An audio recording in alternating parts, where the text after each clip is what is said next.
Daddy. Hi. Say your name. Robert Kleim. My father was Robert Edward Kleim with an M. And I was born in the middle of a snowstorm. And my father was the doctor. March 17th, 1920 to August 19th, 2002.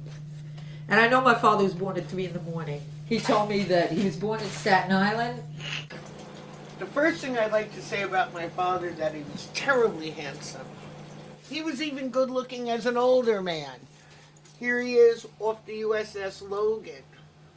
Here he's in his 50s. He was a formidable presence. He was tall and he was strong and he had very long legs and he was, he could do stuff. I remember him trying to always be like all manly and everything. Yeah, he got struck by lightning once. He told like a lot of stories about his life. Then, when World War II came on, he figured out the way to get out of the draft was to join the Navy, because at least you didn't have to be in the Army. When he got on the ship, they needed someone to tend to the boiler room, and the title of that position was Oil King. I thought it was a submarine when I was growing up, and I had to sleep like 4 or 5 people in these bunks. Now, the war ends. And my father, who was a very good-looking young man out of the Navy, had at least 4 or 5 proposals from women from Toronto to San Francisco to New York City, Brooklyn, Florida. These people who wanted to marry Daddy. And my father was being forced to marry my mother, unbeknownst to him, because his father was going to get a bunch of bucks. There was a big problem trying to get people out of Hungary. If you couldn't pay off the Nazis, and even that wasn't good enough, you had to have papers, and the only way you could get papers was if you had a job or if you were going to marry somebody. When my mother's first husband died in the concentration camp, my mother was supposed to marry another brother. All the other brothers were either dead or already married, except this one brother. He had a son he had 2 sons, but one of his sons was only 10 years younger than my mother. So he said, look, we'll say you're going to marry my son. You come over here, marry him, whatever, stay here a few weeks and get divorced, and then you're here, and it's great, except it didn't work out that way when they got here, because they did get married, but they stayed married for like 31 years. And my father told me at one point, he never really wanted to get married. So when this arranged marriage thing came, he really didn't want to get married, but he figured, okay, fine, we'll get married, and then we'll finish and that's it. But he didn't know it was going to last for so long. And so my father was not the marrying type. When they were first married, they didn't even live together. My father actually lived with his parents. And my mother miraculously got pregnant with Irene. When I was a baby, my mother told me that after I was born, my father changed. Irene was the firstborn, and that's when my father's heart turned. He looked at a Gerber baby, a blonde-haired, blue-eyed, pink, robust little baby. And my father fell in love with my sister Irene, not my mother. Irene was the favorite from day one.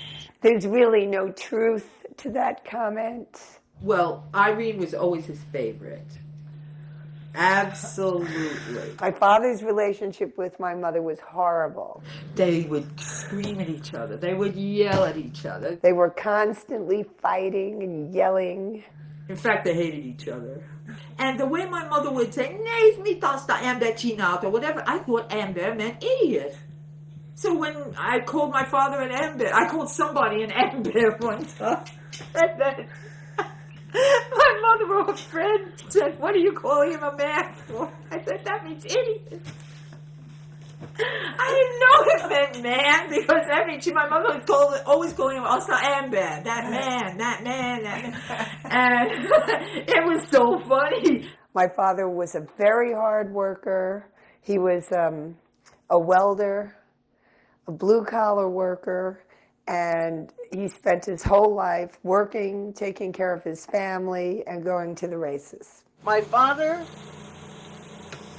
worked on the Throgs Neck, the Verrazano bridges. He was the night foreman. And I thought till about 10 years old that my father single-handedly built the Verrazano Bridge. He built New York by himself. One bridge at a time, my friend. He loved working. He would come home from work and he'd bring pipes with him and tools with him, and he would immediately go from work to the basement where he would work on something else. He would come home and then he would go through the kitchen, the hallway through the kitchen, and he had this tool and he would be very cool about it and just go down to the basement. My mother would say, "Yoy, what did you bring home today? Oh, this hearsay and everything." Roberta took off where my mother left off.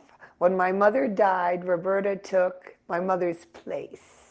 She started to yell at my father about wasting all the money. Very, very poor decision making.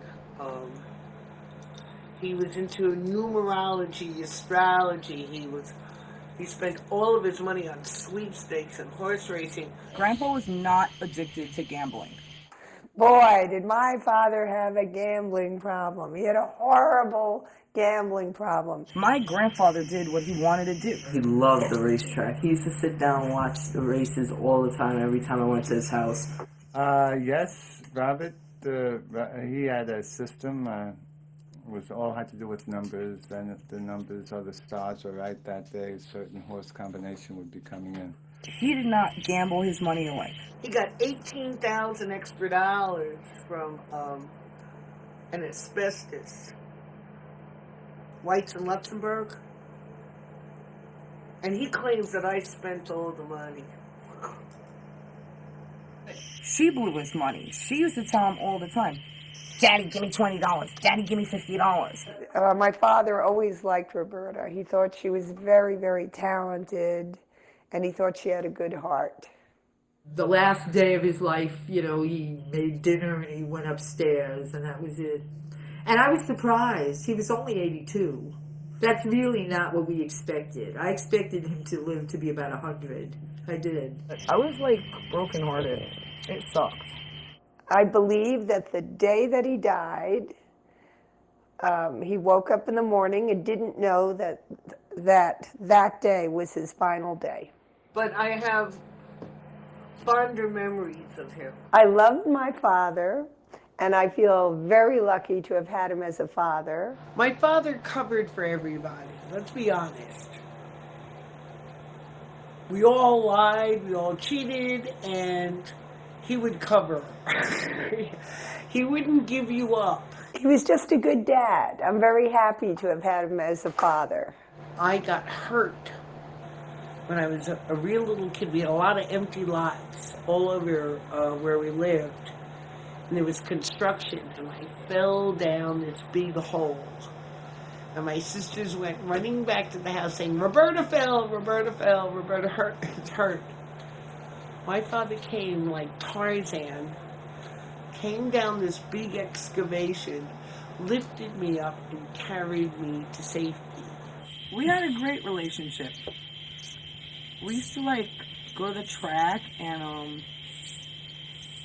talk about stuff, and I don't know, we just got along. I just chilled with him. He was cool. He was mad cool, though. I don't know, I just got along with him. He's like my roommate or something. And we hung out. He was 80 and I wasn't. Is that cool or not? And he didn't say goodbye. He said, all right. I heard you, all right. All right, I have to quit on this.